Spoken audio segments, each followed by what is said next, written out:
L'ancienne coutume est appelée maraîchinage parce qu'elle est propre aux habitants du Marais de Mont, les Maraîchins. Cette coutume plonge ses racines dans une antiquité lointaine, bien antérieure au christianisme et spécifique à la région qui s'étend de Saint-Jean-de-Mont à Saint-Hilaire-de-Riez, Soulan et Challans. Si je vous en demande la définition, vous songerez sans doute à l'étymologie marais. Vous évoquerez peut-être une technique de pêche ou une embarcation plate, le tout bien loin du concept. Quoique, il s'agit bien de s'embarquer dans une aventure où la pêche peut être délicieuse. Elle consistait en rites amoureux auxquels on s'adonnait avant le mariage dans les communautés paysannes. Il peut être défini comme l'essayage avant le mariage. Cette coutume était pratiquée dès l'âge de 16 ans par les garçons et les filles fortement encouragés en cela par leur famille, qui voyaient dans cette coutume ancestrale la meilleure assurance d'un mariage harmonieux. Le maraîchinage obéissait à un rituel très précis et se pratiquait même en public. Sa manifestation la plus connue était le baiser more columbino, c'est-à-dire à la façon des pigeons. En dialecte bas-poitevin, cette pratique se disait « faire lambiche », dérivé sans doute du latin lambere, lui-même sans doute emprunté au gaulois, et qu'on retrouve en portugais sous la forme lambert, signifiant lécher.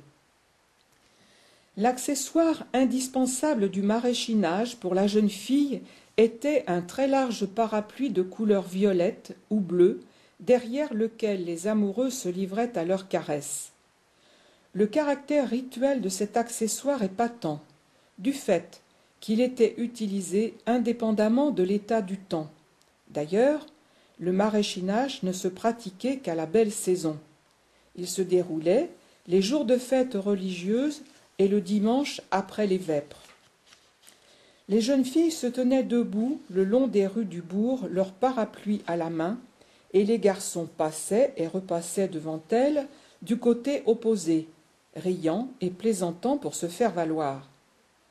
Le cœur de chaque jeune fille battait très fort lorsqu'elle remarquait qu'un garçon, qui par sa bonne mine lui plaisait, priant elle-même qu'il vienne l'aborder et entamer le rituel.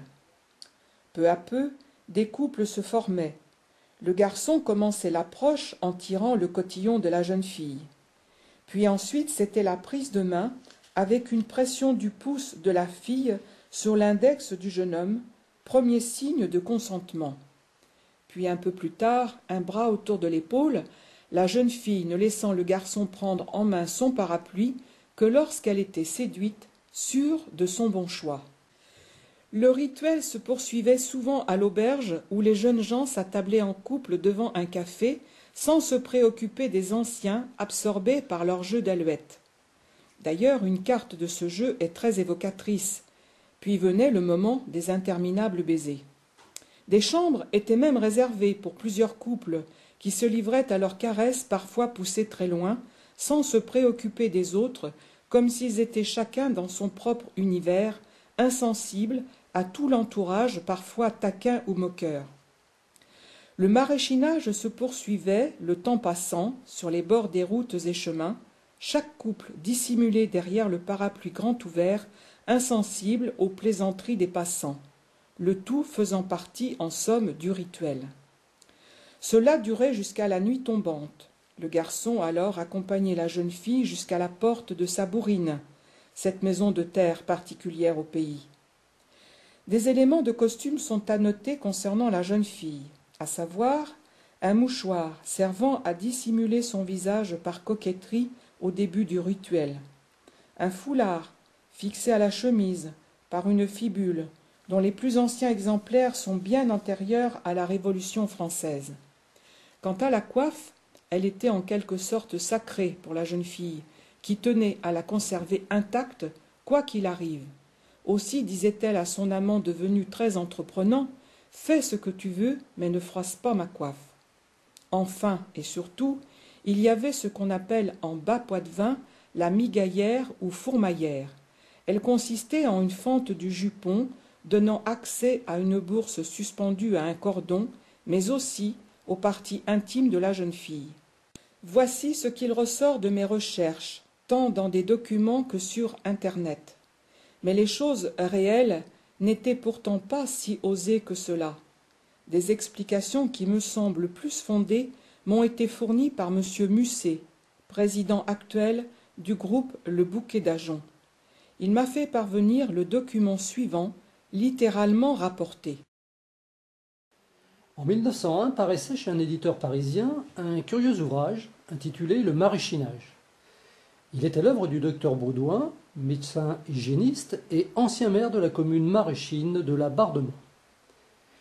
Le lecteur, surpris, y découvrait le déroulement des fréquentations amoureuses vues par le bon docteur qui ne ménageait pas ses mots pour décrire des pratiques sexuelles qui exerçaient sur lui autant de fascination que de réprobation. Dans la seconde moitié du XIXe siècle, le processus de la rencontre des sexes était bien établi. Dimanche, après vêpres, jour de fête, de foire et d'assemblée, les groupes de garçons et de filles se suivaient, à distance. Puis, chaque garçon venait par derrière crocheter, au niveau de l'épaule ou du cotillon, celle qu'il avait choisie. Si la fille acceptait, alors le couple quittait le groupe. On pouvait ensuite les retrouver, le couple, dans les chambres de fréquentation à l'étage des auberges. Là, ils s'occupaient à causer, fort peu, à s'embrasser ou faire lambiche, tout en prenant des consommations, café ou liqueur. Mais les choses en restaient là. À la fin du siècle, vers les années 1870-1880, il y eut des évolutions avec les maires désireux d'instaurer la décence publique. De nombreux arrêtés municipaux interdirent alors le crochetage des filles sur la voie publique et les fréquentations dans les auberges.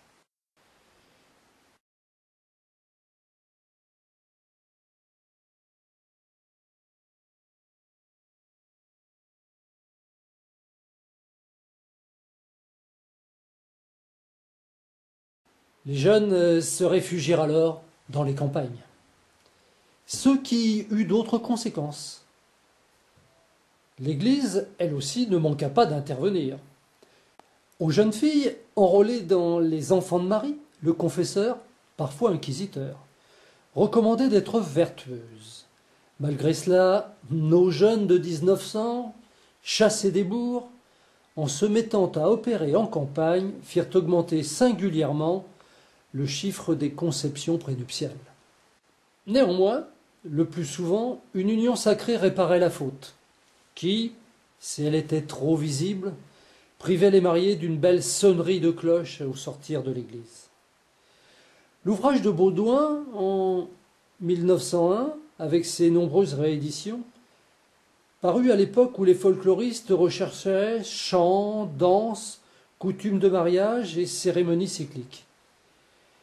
Évoquer des chaumes plus intimes de l'amour et de la sexualité parut original ou scabreux et suscita curiosité et indignation. Quand en outre la coutume était désignée par un terme dérivé du nom de lieu où elle se pratiquait, certains pensèrent que sous les cieux maréchins il se déroulait des choses qu'on ne faisait pas ailleurs. Mais que penser de tout cela avec le recul que nous donne plus d'un siècle d'ethnographie française et d'histoire des mentalités? Cette réputation de liberté des jeunes maréchins était-elle fondée? Il faut tout d'abord préciser que le maraîchinage n'était pas licence. Généralement, en ce pays pratiquant, on se faisait discret au moment des grandes fêtes du calendrier religieux. D'autre part, si les amoureux testaient divers partenaires, la relation sexuelle n'était pas chose habituelle. Elle était plutôt réservée à ceux qui s'étaient déjà promis. Et là, précisément, peut-être s'agissait-il de savoir si l'on était en mesure de procréer, d'avoir une descendance et de transmettre un patrimoine. En effet, on peut se demander si l'essai de fécondité n'était pas en ces années-là un aspect non négligeable de notre maraîchinage. Au premier signe de grossesse, dans la hâte, on prenait alors date pour le mariage sans que toujours la parentèle et le curé ne soient bien mis au courant. Si une naissance intervenait un peu moins de 9 mois après le mariage, quelques mères gardiennes de la vertu tentaient alors de sauver les apparences et ne manquaient pas de dire, invoquant l'idée d'un accouchement avant son terme, « Dame, on l'a de l'avance !» Dans cette coutume amoureuse, on retiendra également le code gestuel, presque sans parole, et le côté public de cet abordage dans la rue. Dans le bocage voisin que l'on disait plus vertueux, les jeunes pratiquaient cette même approche que prolongeait un migaille à travers le cotillon de la jeune fille. Et tout cela apparente finalement notre coutume à d'autres que les ethnographes et érudits locaux retrouvèrent à travers toute la France. Car il fallait bien qu'en dépit des censeurs, quels qu'ils fussent, et à travers des codes gaz et filles, en vinssent à se rencontrer et faire leurs petites affaires. Mais pourquoi parler de maraîchinage ? Le terme ne figure pas dans les arrêtés municipaux et les glossaires des linguistes avant 1900. Les jeunes parlaient plutôt de fréquenter, ou faire lambiche, ou faire mochette, cependant que les filles disaient aller pêcher des galants. En réalité, ce mot de maraîchinage participait d'une véritable invention culturelle du Marais à la charnière des 19 et 20e siècles. Ce petit terroir de quelques 600 km² entrait alors dans un temps de notoriété et de célébration.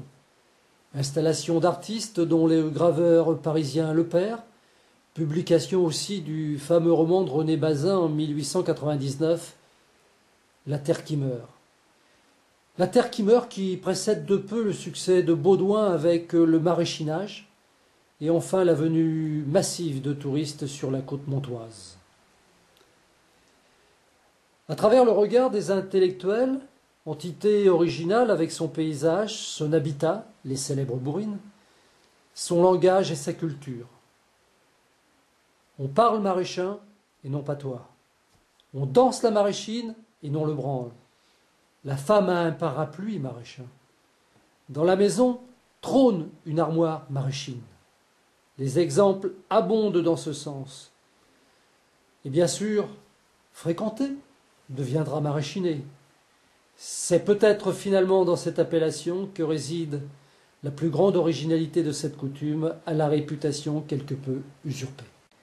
Cet article a été écrit par M. Gilles Perraudot, président du groupe Le Bouquet d'Ajon, 1979-1985, et je le remercie de m'avoir permis de l'utiliser. Ces informations permettent de retourner aux vraies sources, qui en fait n'étaient pas aussi scabreuses que cela, puisqu'elles existaient un peu partout en France. Dans son livre « Amour d'autrefois », M. Michel Gauthier fait remarquer qu'en Vendée, ces rites différaient entre la plaine et le bocage. Au-delà de l'aspect fleur bleue qu'il suggère, on constate qu'ils correspondent à de sordides stratégies économiques. Dans le bocage, les filles étaient chaperonnées pour aller au bal, alors que dans la plaine, elles s'y rendaient librement. Le bocage était un pays de riches propriétaires, où les filles étaient surveillées. Il y avait des stratégies patrimoniales. Les fréquentations n'étaient pas laissées au bon gré de la jeunesse. En revanche, dans la plaine, avec des modes de faire-valoir tels que le métayage ou le fermage, il n'y avait aucun enjeu économique pour les familles. On pouvait se marier selon son désir. Ces coutumes s'épanouissaient dans un milieu très clos, celui de la paysannerie rurale, tellement clos que si une jeune fille se trouvait en chemin de famille, le garçon était immédiatement retrouvé et le mariage conclu. D'ailleurs, en 1880, l'abbé Simoneau écrit que finalement la moralité y trouve son compte puisque les choses sont réparées par le saint sacrement du mariage.